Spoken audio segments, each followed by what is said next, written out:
நாம் இன்றைக்கி பார்க்க போகிறது ரொம்ப ஈஸியான கேரமல் கஸ்டர்ட் புடிங்.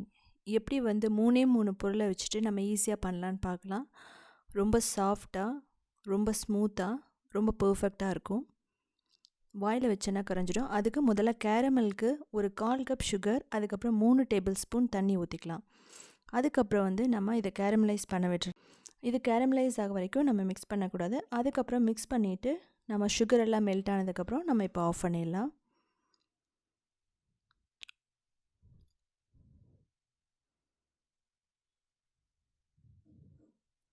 இப்போது நம்ம ஒரு பேனில் வந்து நம்ம இதில் வந்து நம்ம வேக வைக்க போகிறோமோ அதில் ஊற்றிட்டு நம்ம இமீடியட்டாக சீக்கிரமாகவே வந்து ஈவனாக ஸ்ப்ரெட் பண்ணி விட்டுறணும். இதில் ஃப்ரிட்ஜில் வைக்கணும்னு அவசியம் இல்லை. அப்படியே வந்து இதை ஸ்ப்ரெட் பண்ணி விட்டுட்டு எல்லா பக்கம் ஈவனாக வர மாதிரி நீங்கள் வந்து விட்டுட்டு அதுக்கப்புறம் தனியாக எடுத்து வச்சிடலாம்.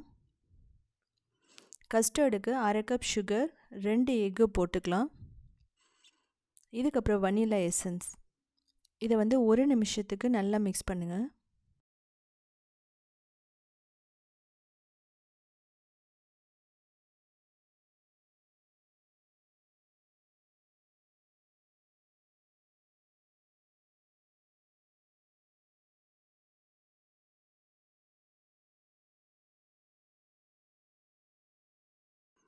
இதில் நம்ம 1 கப் பால் வந்து ஊற்றுறோம். ஊற்றிட்டு இது எல்லாமே நல்லா வந்து மிக்ஸ் ஆகணும். அதாவது சுகர், பால், அதுக்கப்புறம் எக்கு 3மே நல்லா வந்து மிக்ஸ் ஆகிற வரைக்கும் நம்ம நல்லா பீட் பண்ணணும். ஒரு நிமிஷம் அவ்வளோதான் ஆகும். இப்போ நமக்கு ரெடி ஆகிடுச்சு. இதில் தேவையில்லாமல் இந்த மாவு எதுவுமே நம்ம ஆட் பண்ணலை. அதே மாதிரி கஸ்டர்ட் பவுடரோ கார்ன்ஃப்ளவர் அதெல்லாம் நம்ம எதுவும் ஆட் பண்ணலை.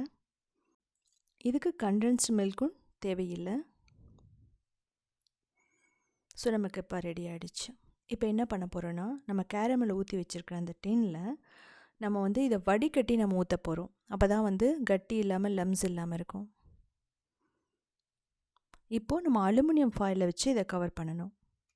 அப்போ தான் ஸ்டீம் ஆகும்போது இதில் மேலே தண்ணி படாது. ரொம்ப இன்ஸ்டண்ட்டான மெத்தட், ரொம்ப ஈஸியான மெத்தடில் நம்ம ஸ்டீம் பண்ணி எடுக்க போகிறோம். இதை வந்து நீங்கள் பேக்கும் பண்ணலாம். ஒரு 45 மினிட்ஸ் வந்து நீங்கள் 180 டிகிரியில் பேக் பண்ணலாம். இப்போது கொதிச்சிட்ருக்க தண்ணியில் நம்ம இட்லி பாத்திரத்தை எடுத்துக்கலாம். இப்போ நம்ம இதில் வச்சுட்டு 20 மினிட்ஸ் வந்து மீடியம் ஃப்ளேம், 20 நிமிஷம் மீடியம் ஃப்ளேமில் வச்சு குக் பண்ணணும். 20 நிமிஷத்துக்கு அப்புறமா நம்ம வந்து இதை ஆற விட்டுறலாம். பார்த்தீங்கன்னா ரொம்ப பர்ஃபெக்டாக வந்து வெந்திருக்கும், அதாவது ஸ்டீம் ஆகிருக்கும். கையில் தொட்டாலும் உள்ளே போகாது. ரொம்ப பர்ஃபெக்டாக, ரொம்ப திக்காக இருக்கும். இப்போ என்ன பண்ணணுன்னா, ஆறுனதுக்கப்புறம் நம்ம ஃப்ரிட்ஜில் ஒரு 2 மணி நேரம், இல்லைனா நைட்டு ஃபுல்லாக நம்ம ஃப்ரிட்ஜில் வச்சிடலாம். ஃப்ரீசரில் கிடையாது, ஃப்ரிட்ஜில் ஒரு 2 மணி நேரம், இல்லைனா நைட்டு ஃபுல்லாக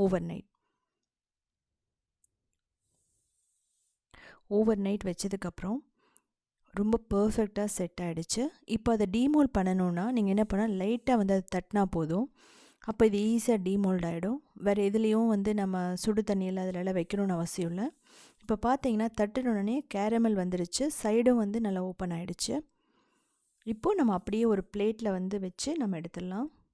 ஈஸியாக டீமோல்ட் ஆகிடுச்சு.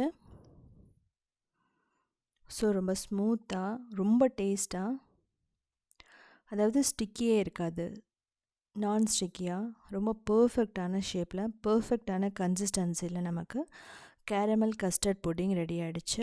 நம்ம வந்து ஐஸ்கிரீமோடு எடுத்துக்கலாம், இல்லைனா வந்து தனியாகவும் சாப்பிட்லாம். நம்ம 2 டேஸ் வரைக்கும் நம்ம வச்சுட்டு நம்ம சாப்பிட்லாம்.